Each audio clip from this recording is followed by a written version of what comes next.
Konnichiwa, Sapri des. Hari ini kita belajar di beranda lagi. Hai, sebenarnya ingin ngajak kalian keluar belajar sih, karena aku hari ini sibuk ya. Padahal hari ini lumayan hangat gitu suhunya gitu, ada 14 derajat Celcius gitu ya. Oke, sampai di mana pelajaran kita kemarin? Sampai di unit 9 kalau nggak salah ya. Hari ini kita memasuki unit ke-10. Yomu, kaku, kiku, hanasu. Ini artinya ya, membaca, menulis, mendengar, berbicara. Hai, nomor 1, bunsho. Bunsho ini artinya adalah tulisan. Contoh kalimatnya, bunsho de shitsumon suru, business bunsho. Ini bisa diartikan bertanya dalam bentuk tulisan. Surat-surat bisnis gitu ya, untuk bisnis bunsho ini. Jadi bunsho ini ya, dalam arti sesuai dengan artinya gitu, tulisan itu aja gitu, nggak sulit. Hai, masuk nomor 2, bunkeng, literatur. Contoh kalimatnya, furui bunkeng o shiraberu, katanya. Ini bisa diartikan mencari literatur kuno. Literatur itu ya kayak bahan bacaan yang terkait dengan penelitian gitu ya. Hai, nomor 3, yomi. Yomi ini artinya baca. Contoh kalimatnya, kanji no yomi. Ini bisa diartikan cara baca kanji. Hai, lanjut nomor 4, kakiageru. Ini bisa diartikan selesai menulis. Kakiageru, pokoknya yang ada ageru itu kan kadang dia bermakna itu menyelesaikan sesuatu kegiatan gitu. Hai, contoh kalimatnya, nantoka shimekiri made ni ronbun wo kakiageta. Ini bisa diartikan akhirnya sedapatnya juga saya sudah selesai menulis makalah sampai dengan batas akhirnya gitu ya. Makalah ya, ronbun bisa juga sih diartikan dengan skripsi gitu ya. Hai, nomor 5, kakitoru. Kakitoru ini artinya ya menyalin. Contoh kalimatnya, noto ni kakitoru. Ini artinya menyalin di catatan gitu. Nah, kaku juga sih bisa artinya menyalin ya, ataupun menulis juga. Nah, apa beda nuansanya dengan kakitoru? Kakitoru itu ya sebenarnya sih nggak terlalu berbeda gitu nuansanya dengan kaku menulis. Cuman ya untuk kakitoru ini bisa diartikan kayak bernuansa mengambil tulisan yang penting-pentingnya aja gitu. Mengambil, makanya pakai menggunakan toru gitu. Mengambil yang penting-pentingnya aja, gitulah dia kakitoru itu kesannya gitu. Hai, nomor 6, kakitori. Ini contohnya, ini artinya ya dikte. Contoh kalimatnya, kanji no kakitori no testo. Ini bisa diartikan tes dikte kanji gitu ya. Jadi kakitoru sama kakitori ini ya agak berbeda gitu nuansanya. Kalau kakitoru ini kata kerja, kalau kakitori ini ya udah kata benda jadinya ya, dikte gitu ya. Hai, nomor 7, kaki naosu. Ji o machigaeta no de saisho kara kaki naoshita. Ini bisa diartikan saya salah menulis hurufnya, jadi tulis ulang dari awal lagi gitu. Hai, nomor 8, kakitomeru. Ini artinya mencatat. Hai, contoh kalimatnya, omoitsuita idea wa techo ni kakitomete imasu, katanya. Ini bisa diartikan ide yang terbesit di kepala selalu saya catat di agenda gitu. Terbesit. Nah, terbesit, aku kan jarang menggunakan kata bahasa Indonesia terbesit. Pokoknya omoitsuita itu ya bisa diartikan ya ide yang muncul gitu, omotsuku gitu. Jadi bisa diartikan juga sih ide yang muncul di kepala selalu saya catat di agenda ya. Mau pakai terbesit sama muncul itu juga boleh gitu. Mau pakai mana juga boleh. Hai, nomor 9, egaku. Ini artinya melukis. Contoh kalimatnya ya, ini melukis, tapi juga bisa diartikan menggambarkan. Menggambarkan dalam arti bentuk abstrak gitu, bukan yang konkret, bahan yang konkret gitu ya.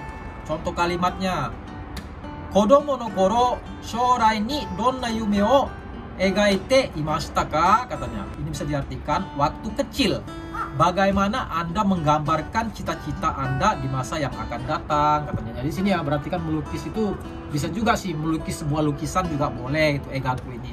Udah gitu bisa diartikan juga menggambarkan sesuatu yang abstrak gitu ya. Itu yang mesti diperhatikan.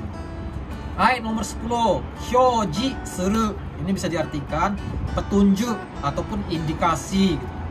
Contoh kalimatnya kalori hyoji. Hai, artinya petunjuk kalori. Udah gitu ya, hyoji ini ya bisa diartikan menunjukkan itu kan, dalam arti gimana ya, memaparkan juga bisa gitu. Hyoji ya, menunjukkan ataupun memaparkan gitu ya. Hai, lanjut. Tosho, ini bisa diartikan menulis surat ke media. Contoh kalimatnya shimbun ni tosho suru. Nah, ini bisa diartikan menulis surat ke koran gitu. Nah, ini termasuk bahasa spesialis gitu ya. Jadi bisa digunakan hanya untuk menulis sebuah surat gitu ke media aja gitu, bisa sering digunakan ini tosho ini. Jadi biar diterbitkan di kolom surat kabar lah gitu misalnya. Hai, nomor 12, suisenjo. Suisenjo ini artinya ya surat rekomendasi gitu, suisenjo. Ini sih nggak ada di sini contoh kalimatnya. Kalau misalnya kan aku kasih contoh ya, misalnya aku dulu pernah kerja di perusahaan dari kontraktor, kemudian karena disayang sama atasan dan di usaha kita itu diakui gitu ya, diakui sama orang di sekeliling kita. Jadi atasan aku memberikan aku suisenjo untuk pengangkatan karyawan tetap gitu. Nah, karena ada suisenjo inilah jadinya aku bisa menjadi karyawan tetap di perusahaan gitu ya. Hai, nomor 13, kikite.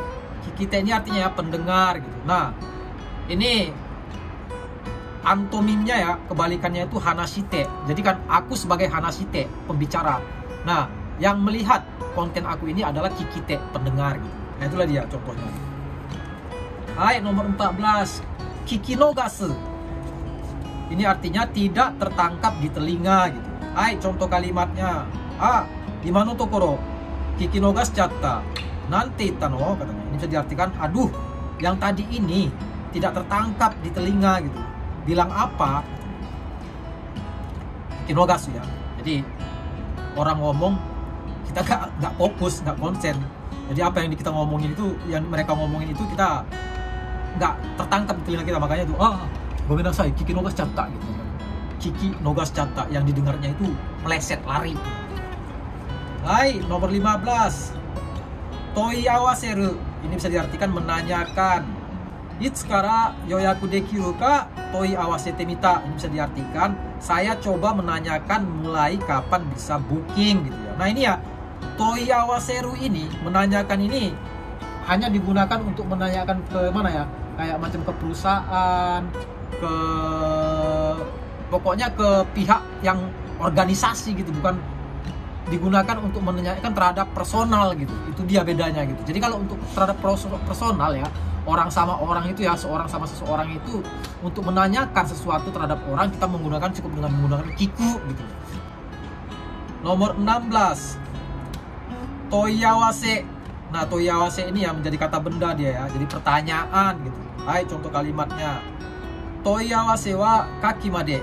Ini bisa diartikan jika ada pertanyaan hubungi alamat kontak di bawah ini. Nah, toyawase ini ya biasanya ada di homepage ya, di situs-situs homepage gitu ya. Kalau misalnya ada homepage apa gitu di internet gitu kan, pasti di bawahnya itu ya, di Jepang itu ada tertulis toiawase. Maksudnya itu apa yang bisa dihubungi dari email, nomor telepon, nomor fax gitu ya. Itulah dia toiawase itu. Hai, kita masuk nomor 17, wadai. Wadai ini artinya ya topik gitu. Hai, contoh kalimatnya. Kare wa wadai ga ofu desu ne, katanya. Bisa diartikan dia kaya akan topik ya, katanya gitu. Wadai ini ya bisa diartikan juga sih topik hangat gitu. Misalnya wadai no ega gitu kan. Jadi bisa diartikan film yang lagi menjadi topik hangat gitu.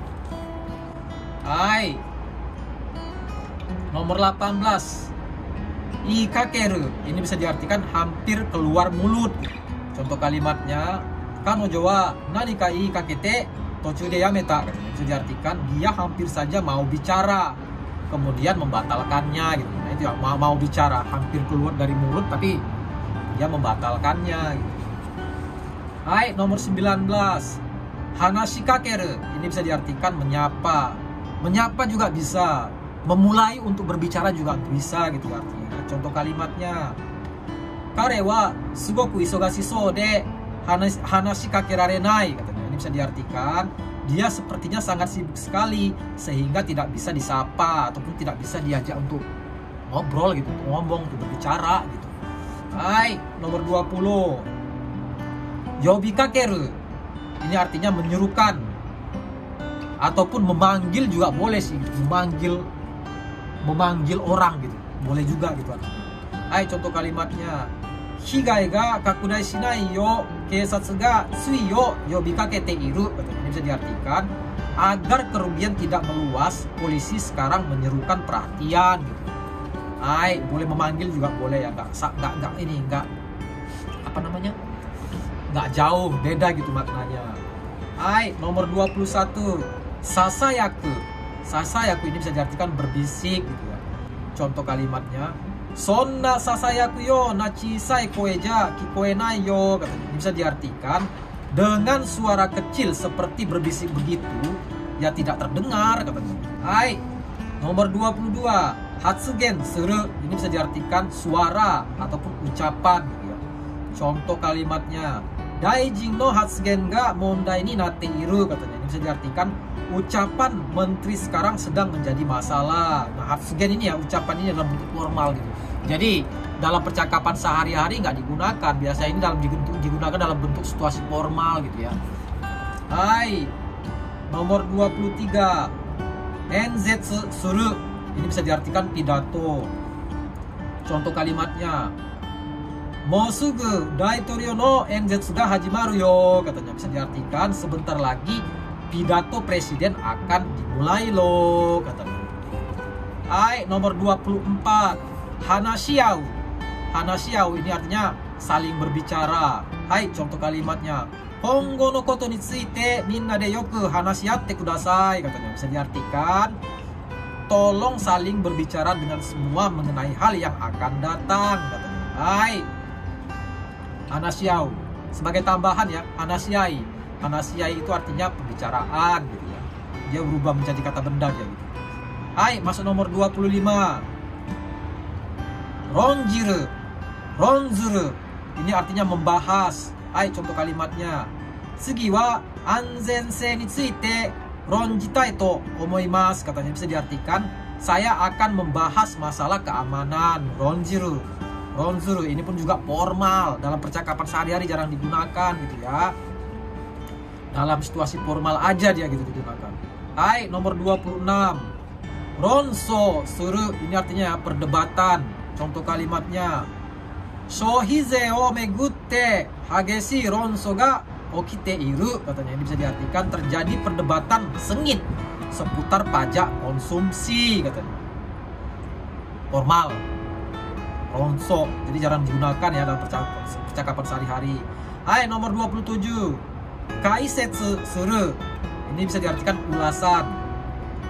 Hai, contoh kalimatnya, Kono sanko sho wa kaisetsu ga teine desu. Ini bisa diartikan buku referensi ini ulasannya detail.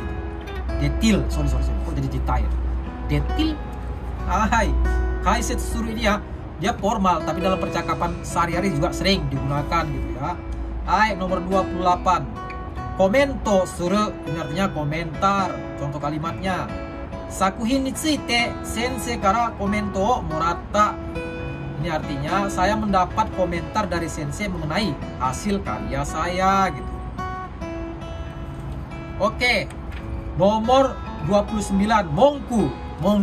Keluhan ya. Hai, contoh kalimatnya, Tsukutte ageta nda kara monku iwazu ni tabete.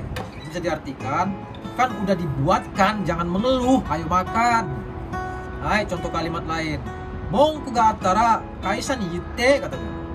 Ini bisa diartikan jika ada keluhan bilang ke kantor ataupun ke perusahaan gitu ya. Hai, monku ya, keluhan. Hai, masuk nomor 30. Gucci, gunjingan. Nah, aku paling benci orang yang suka mengguci ini, yang ngomong soal yang suka berguci-guci inilah, menggunjing. Benci kenapa? Karena orang membicarakan kejelekan orang lain, orang suka ngomong gunjingan terhadap orang lain itu menunjukkan bahwasanya dirinya itu banyak memiliki hati yang gimana ya, yang kotor gitu. Kalau orang yang berjiwa besar, berhati bersih, dia tidak akan mengunjing orang. Dia akan mencoba untuk memahami orang, karena manusia itu memiliki sifat yang beragam.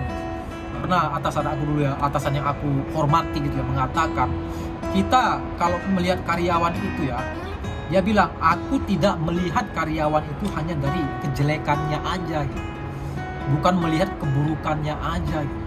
Nah, tapi atasanku itu kan dia melihat dari keunggulan setiap dari karyawannya. Kenapa? Karena itu yang bisa dimajukan, dikembangkan gitu. Nah, karena menerima karyawan di perusahaan itu mau nggak mau kita harus mendidiknya, menafkahinya, memperkerjakannya seumur hidup gitu. Nah, jadi kalau kita melihat kejelekannya terus ya kita ya sendiri yang akan stres, katanya bilang gitu. Makanya sebaiknya kita harus mencari keunggulan dari karyawan tersebut dan itu kita harus kembangkan, katanya. Inilah dia pesan dari atasanku yang sangat aku hormati, yang gak pernah aku lupakan gitu ya. Kita lanjut pelajaran kita. Nomor 31, fuhe, ini artinya keluhan. Contoh kalimatnya, kare wa fuhe o iu bakari de jibun de wa nani mo shiyou to shinai, katanya. Ini bisa diartikan dia selalu berbicara keluhan saja, tidak mau berbuat sesuatu dari diri sendiri. Nah ini kan tadi ya yang kita pelajari, mongku sama fuhe ini apa gitu bedanya kan. Pada dasarnya dalam percakapan sehari-hari itu digunakan mongku gitu. Fuhe ini ya dalam percakapan sehari-hari jarang digunakan, makanya lebih berkesan itu ya asing gitu bagi aku. Dan menurut aku ini hanya digunakan dalam gimana ya, dalam bentuk formal, walaupun contoh kalimatnya itu nggak formal gitu ya, tapi dalam percakapan sehari-hari aku jarang gunakan gitu. Hai, nomor 32, hitokoto. Nah, ini bisa diartikan sepatah kata. Contoh kalimatnya, saigo ni hitokoto iwasete kudasai, katanya. Ini bisa diartikan terakhir beri saya kesempatan menyampaikan sepatah kata, katanya. Hitokoto. Hai. Nomor 33, kotozuke. Ini artinya pesan gitu ya. Hara-san inai no, ja kotozuke o tanon mo ii, katanya. Ini bisa diartikan Hara-san tidak ada, kalau begitu boleh nitip pesan. Kotozuke ini ya gimana ya, dalam percakapan sehari-hari pun jarang digunakan gitu. Karena kalau misalnya untuk menyampaikan sesuatu message, pakai message aja biasanya dalam percakapan sehari-hari. Message no koste mo ii desu ka gitu kan. Jadi bisakah aku menyampaikan pesan yang message gitu kan terhadap Hara-san gitu, biasanya gitu. Jadi kotozuke ini ya kayak terlalu berkesan gimana kali ya. Karena kadang ada gitu bahasa Jepang yang malah sering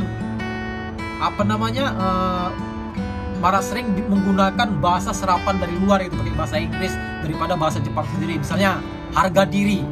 Nah, kalian tahu harga diri dalam bahasa Jepang itu apa? Pride gitu kan. Misalnya ya, harga diri. Kalian tahu nggak apa itu harga diri dalam bahasa Jepang? Pasti di antara kalian hanya berpikir bahwasannya harga diri itu dalam bahasa Jepang itu pride ya kan? Pride. Nah, memang benar. Pada umumnya, padahal pride itu yang sering digunakan gitu dalam percakapan sehari-hari. Padahal memang ada bahasa Jepangnya gitu, tersendiri itu pride ini, harga diri. Nah, apa itu bahasa Jepangnya harga diri dalam bahasa Jepang? Jisonshin. Nah, inilah dia pride, sama artinya harga diri. Nomor 34, hayakuchi. Hayakuchi ini ya artinya bicara cepat. Contoh kalimatnya, Sato-san wa koufun suru to hayakuchi ni naru. Bisa diartikan Sato-san kalau sedang bergejolak bicaranya jadi cepat. Hai, bergejolak, koufun. Koufun ini ya gimana ya, bergejolak sih bisa sih diartikan. Bergairah juga bisa diartikan. Kemudian bersemangat juga bisa diartikan gitu. Jadi tergantung dengan konteks kalimatnya. Nah, koufun ini bisa digunakan dalam berbagai situasi. Misalnya terhadap hubungan lawan jenis gitu ya, kita sama pacar kita disentuh sedikit langsung kita koufun suru. Nah, dari situ kita bisa diartikan berarti kita bergairah gitu kan. Bergairah lagi keras lagi gitu kan. Gitu. Tergantung kalimatnya. Koufun ini ya bisa digunakan dalam berbagai makna, bisa bersemangat, bisa bergairah, bisa bergejolak gitu ya. Hai, terakhir nomor 35, unazuku. Unazuku. Unazuku ini dua-dua boleh ditulis pakai yang mana aja, ini artinya mengangguk. Unazuku, mengangguk. Hai, contoh kalimatnya. Watashi ga setsumei suru to kare wa unazuki mondai arimasen to itta. Katanya bisa diartikan, ketika saya jelaskan dia mengangguk, tidak masalah katanya gitu. Hai, kyo no benkyou wa kokomade desu. Otsukare-sama deshita. Dan kelihatan ya terakhirnya matahari akhirnya mau mulai timbul gitu ya setelah kita belajar, karena tadi terus mendung terus gitu ya. Hai, semoga bermanfaat ya. Jangan lupa subscribe biar kalian nggak ketinggalan video selanjutnya gitu ya. Hai, otsukare-sama deshita. Mata yoroshiku onegai shimasu.